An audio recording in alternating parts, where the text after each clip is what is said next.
So మీ ముఖ్యమంత్రిని ఎడమకాలి చెప్పుతో కొడతానన్నటువంటి KTR వ్యాఖ్యలని Congress party వ్యక్తిగా మీరు ఆర్యవైశ్య కార్పొరేషన్ చైర్మన్ గా మీరు ఏం సంబంధం?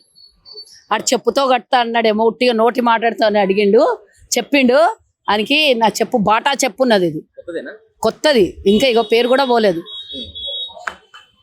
ఇంకా వెదవా ఏమనుకుంటున్నాడు, ముఖ్యమంత్రిని పట్టుకొని చెప్పుతోని కొడతా, దారిలో పోయే కుక్క అని మాట్లాడుతుండే. నేను ఇవన్నీ మాట్లాడాను కానీ ఇక మొలం రాయాలే.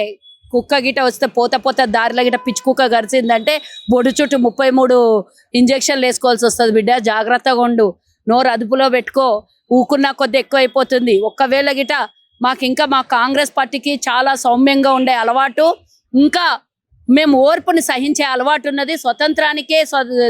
స్వతంత్రం తీసుకొని రావడం లోపల శాంతియుతంగా తెచ్చినాము. ఈరోజు తెలంగాణ ఇచ్చిన వాళ్ళం మేము.